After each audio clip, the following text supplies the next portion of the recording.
And all of a sudden I'm there, and I hear crackling, like crack, crack, crack.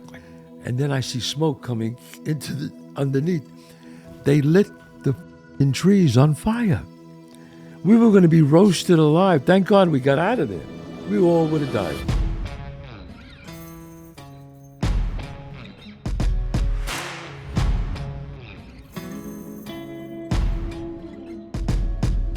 Hey, this is Chazz Palminteri. Welcome.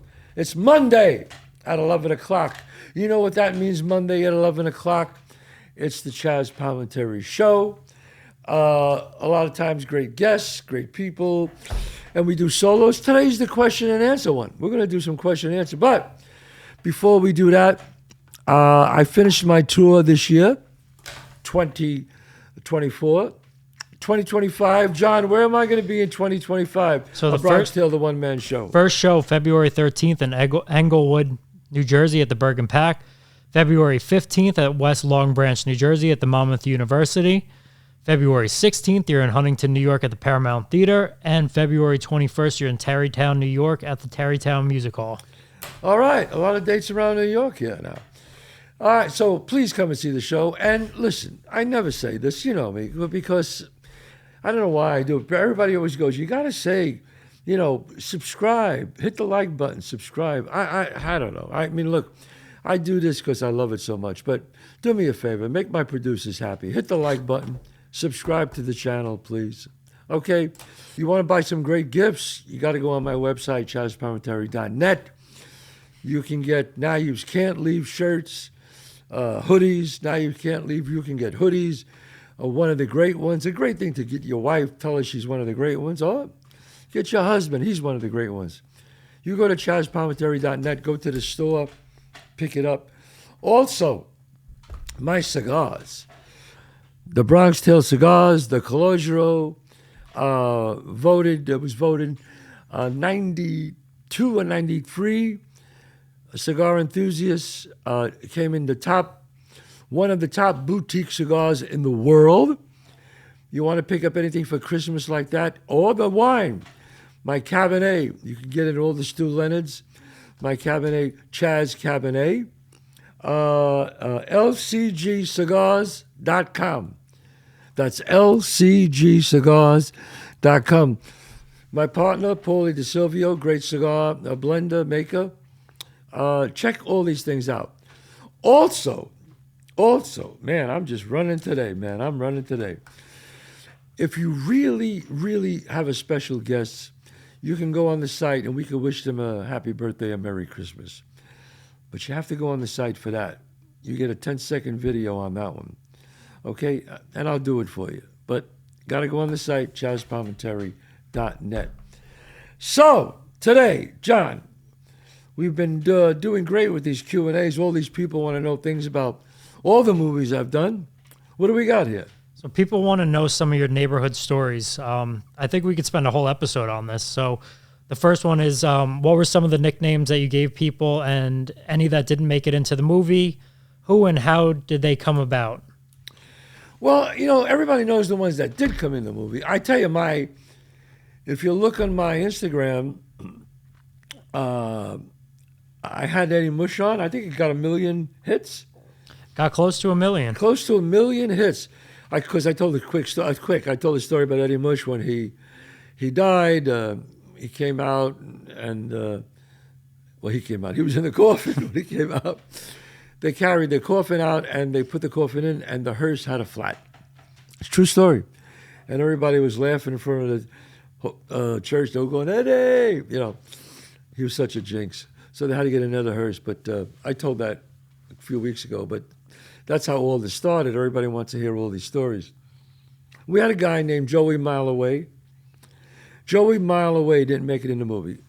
Bob laughed, but he didn't think it was. He said, nah, we can't have too many. But Mileaway was, there was a robbery in the neighborhood, and all the guys were lined up. So they went to him. When they got to him in the lineup, the cop went, yeah, what about you, Joey? What were you doing? He goes, I was a mile away. And he kept saying, I was a mile away. And they're taking him away, and he's going, but I was a mile away. So they called him Joey Mileaway. He was one guy who didn't make it in. Obviously, 10 to 2 didn't make it in. with the feet 10 to 2. Bob thought it was funny, but he said, nah, it might be too much. So he didn't make it in. Oh, there were so many guys. I'm trying to think of all the other guys that didn't make it in the movie. Oh, Harry Ahia. Harry Ahia was actually in the play when I first wrote it, but I ended up taking him out. We called him Harry Ahia because we would play, blackjack, cards in the alleyway. So all of a sudden, we would hear the window open up, right? And we would hear this.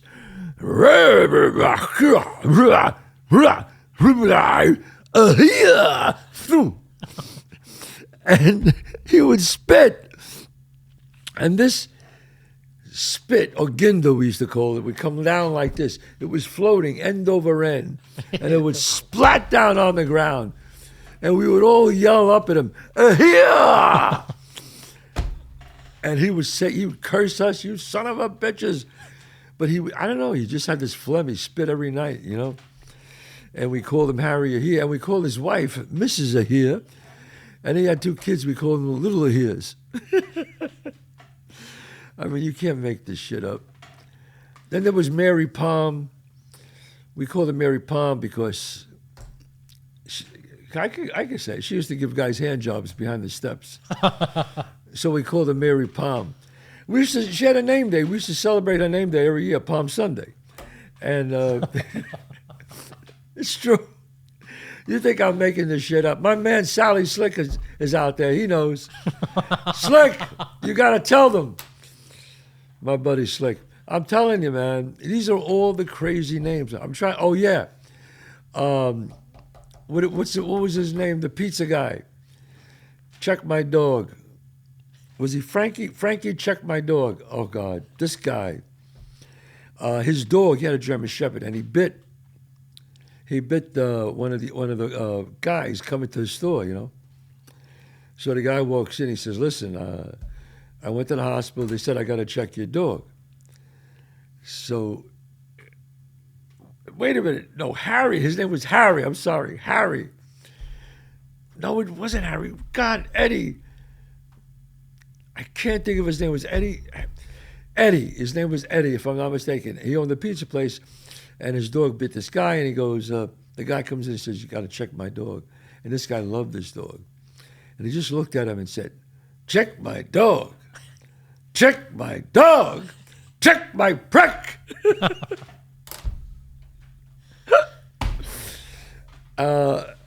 He was something else. My God. The names of those guys. My friend, who's this other guy? What was his name? Pisshead. Yeah, Pisshead. We called him Pisshead because he was hanging on the rim once at a basketball court. And I think it was this guy, Anthony Zalo, pissed on his head. And they called him Pisshead from then on. But what made it funny was, and there was another guy, Ralphie Shit. His name was Ralphie Pigeon Shit because he had pigeon shit. He had pigeons up in the roof. But after a while, you call them from the window, like Pisshead. We yell, Pisshead! And his mother would put her head on and go, he'll be right down. I mean,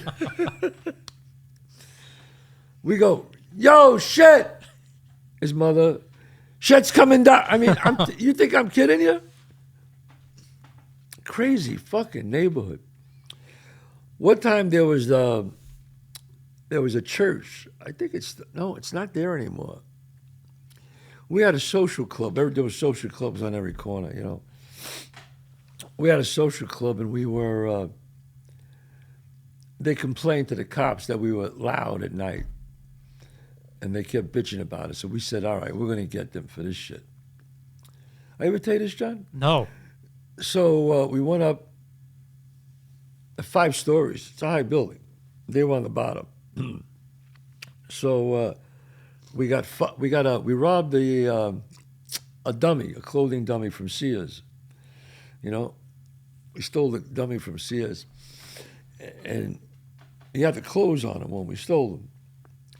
So we bought like 7, 8 bottles of ketchup, and we stuffed the bottles in all the arms, the chest, the back, the legs, We put them there with rubber bands. It was pretty ingenious. So we waited till the mask came out. So now all these people are out. So we're on the 5th floor, right? We're looking down. They're all there. So 2 of us grab the dummy. We go, what? And we throw the dummy. And I was the one who yelled. I went, ah! And the dummy went, bam! It hit the ground, and it just was like, pfft. All the ketchup, people fainting. Fainting, John. Fainting. People vomiting. They thought somebody, you don't think, who would do something like that? And they never ratted on us again. So, I mean, this is like. That's terrifying. I remember you telling me some story about balloons and a BB gun. Oh, at the feast. It was me, my cousin Ronnie, and another guy named Tommy. We had, at the feast, there was this guy with all these balloons. They would walk with all the balloons, selling the balloons. So I lived on the 5th floor in a building there. And so I had my BB gun out. And it was kind of quiet. It was like, phew, phew. It wasn't like a gunshot. So the guy's coming out with the balloons walking down the street. So Tommy had his BB gun, I had mine. We went, it was like a pump thing. The guys go, boo, boo, boo, boo, screaming, yo, mother, I'll kill you. Because we had the window open like that much, Oh, God, the shit we did, man. We used to play Cowboys and Indians. And it was at the end of when Christmas was over. So everybody would throw their Christmas trees in this big open lot, like a pile, So some ingenious one of us dug a deep hole and put plywood over the hole and then put the trees on top of the plywood. So we would go in there and play we were the fort, like the Cowboys. And the other Indians were the other guys. The older guys were the Indians, we were the Cowboys. When I say older, 10, 11, 12, like that. So the Indians were chasing us. We went into the hole, our fort, and we would fight them off with carpet guns. It was like a gun with a rubber band with a piece of carpet. We would make guns. And all of a sudden I'm there, and I hear crackling, like crack, crack, crack. Like, what the fuck is that? And then I see smoke coming into underneath. They lit the fucking trees on fire. We were going to be roasted alive. Thank God we got out of there. We all would have died. All of us. That's terrifying. Terrifying. Terrifying. Do you imagine that? They didn't know, but they just said, "Well, smoke them out." So they lit it, and the smoke all of a sudden started coming down. And thank God we just kicked those things open and got the hell out of there before the whole thing went up, man. Wow. My God. Like, who was your group of friends? Like, how many people did you have in your group of friends, and like what role did each one of them play? Well, you had about 20 guys. I was always the. We had certain things. Babes was the toughest, so he was. If there was a beef, he would be the fighter. He'd be the number one fighter, and he'd be the one who's setting the rules, or the gang, whatever. Me, I was the coordinator. I was like. I was kind of the leader in a different way. I was the clown. I gave everybody their nicknames, and everybody was different. But see, back then, wise guys. When I say wise guys who were looking to get in trouble, and good guys, we hang out all together. There was no difference. And then when the bad guys wanted to do something, they would move off, and then we would stay together. And so then, as we got older, we drifted apart. But back then, hoodlums and good guys hung out together on the corner. That's the way it was, But then you would hear this guy got arrested, this guy's in jail. And the guys started dropping off like crazy, man. Like most of the guys, I would say, I'm trying to think if there's that. No, I can't think of one. Most of the hoodlums back then that I grew up with, the real hoodlums, I mean, most of them are dead now. Was there anything that surprised you, like you heard a few years later and you're just like, oh, they really did that? Like this person killed somebody or went to jail? Oh, I would never be surprised if I heard they killed somebody. No, though.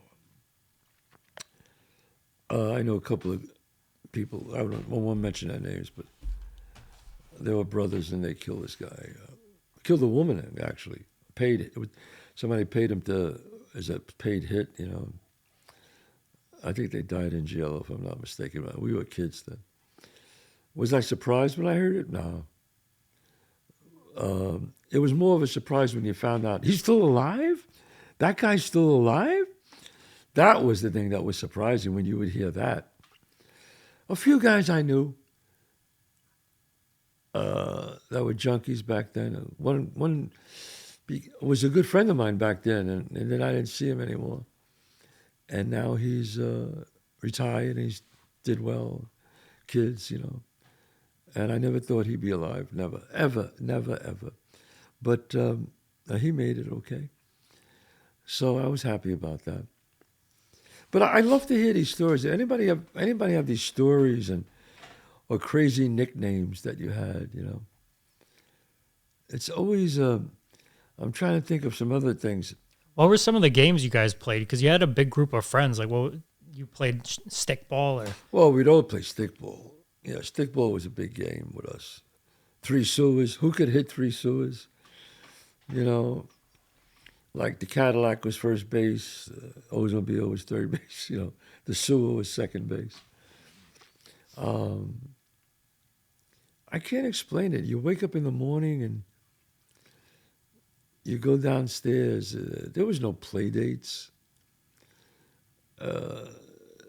My mother said goodbye, and I play out in the street with the guys, you know.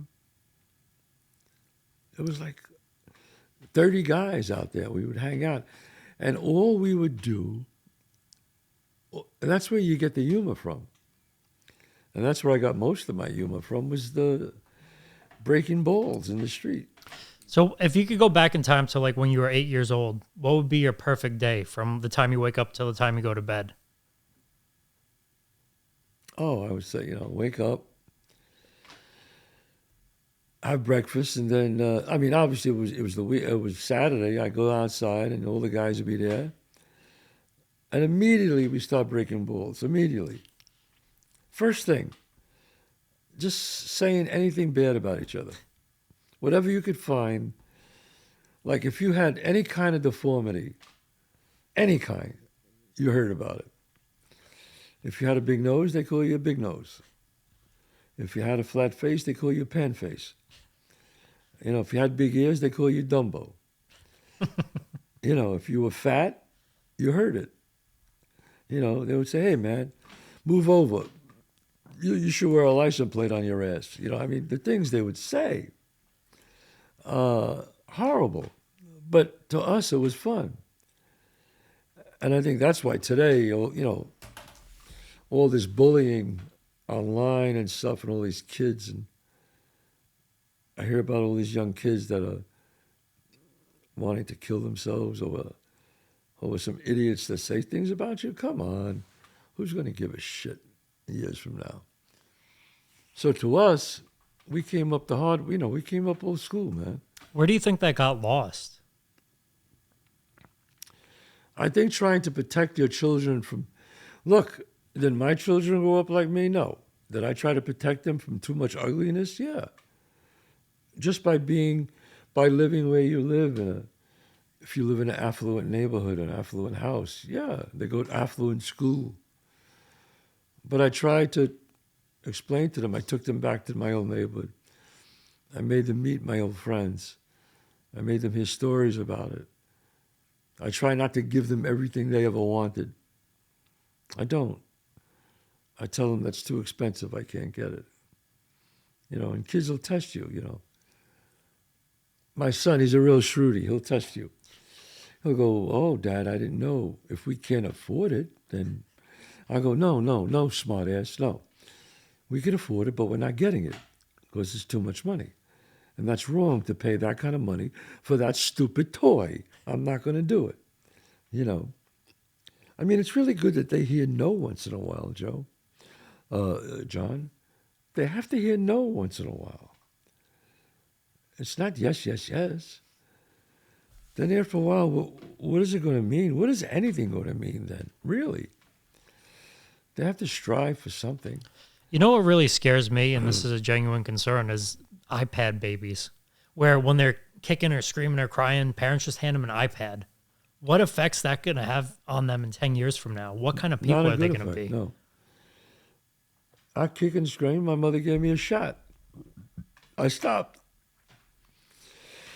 You know, my father never hit us. My father he hit me once because I said a bad word about my sister, which was wrong, and my father kind of punched me in the arm, like a little boom.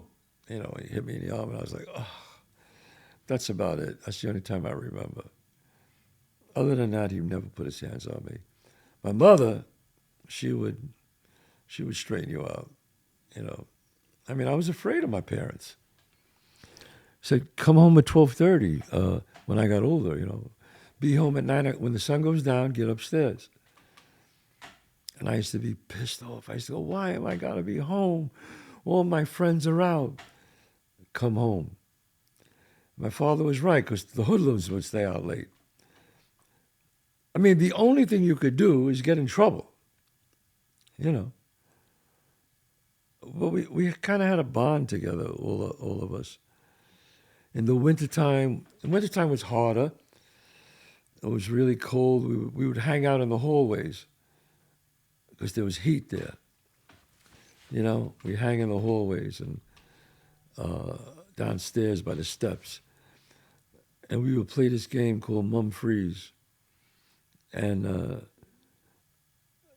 listen to this game, Mum Freeze, right?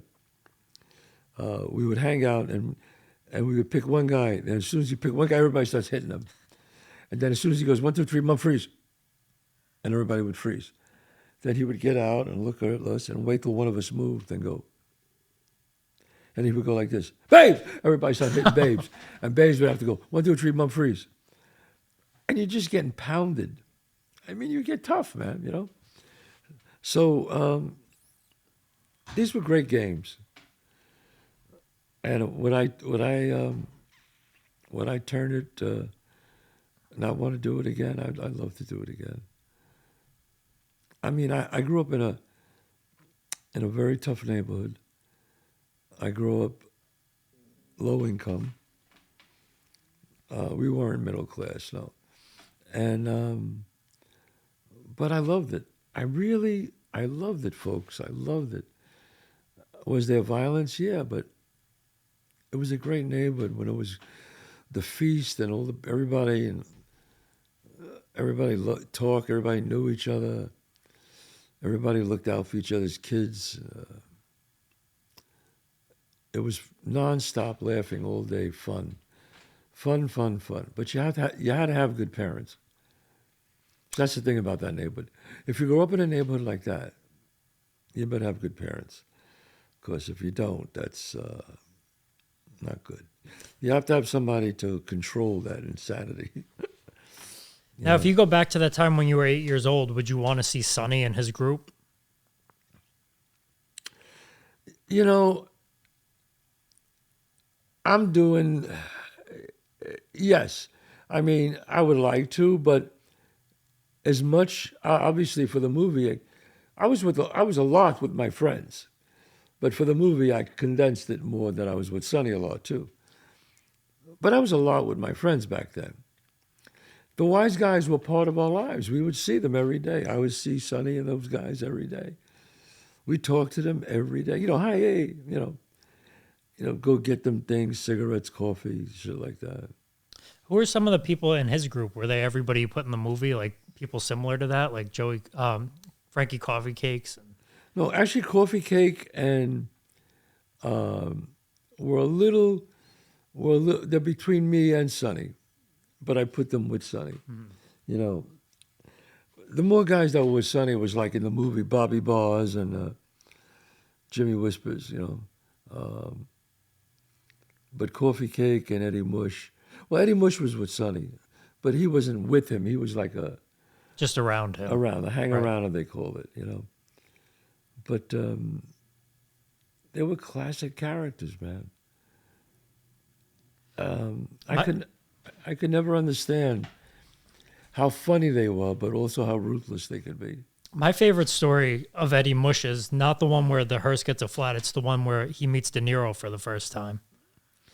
Yeah, well, I've told that story a bunch of times, but you guys know he didn't. When we drove up, Bob said, "I want to meet the real Eddie Mush." So we drove up to the Bronx, and Eddie Mush was there on the corner, and he wouldn't come over to the car because he told me he was afraid. He thought it was going to be a hit on him, and I kept saying, "There's Bob De Niro's in the car, man." Finally, I got him to come over to the car, and Bob De Niro rolled down the window. And Mush said, "Oh, fuck, it is you." So De Niro asked him to come on Saturday to read. And he said, Saturday. He said, "Can I come Monday?" And Bob said, "Sure, Monday, yeah." He goes, "Well, what's so important that you got to do Saturday?" He said, "I got to go to Aqueduct." He goes, "The Daily Double. I don't miss it." He goes, "Okay, go ahead, go." I mean, he tells Robert De Niro no, you know. So, Eddie Mush Montenero, that was a classic character. I mean,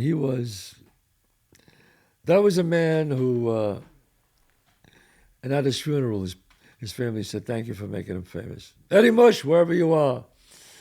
Now you're in the dialogue of the world. People go, "I've been mushed."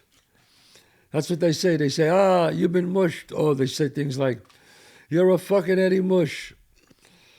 So that was a great time. All right, folks. Some fun stories to talk about. I'll see you next week. Don't forget to go to chazzpalminteri.net and see all my things, my restaurants. Oh my God, I forgot my restaurants. Could we put this at the top, John? Is that possible? Yeah, I got it. Don't forget to go to my restaurants, Chazz Palminteri's, 30 West 46th Street, 264 Main Street in White Plains. And if you mention my name, 10%. What am I saying? 10%? No. And if you mention my name, you get a dessert and the after dinner drink on the house, on me. All you got to do is say, "I watch Chazz Palminteri's podcast." That's all you have to say. You got 8 people, you all get desserts on me. Got it? God bless you all. See you next week.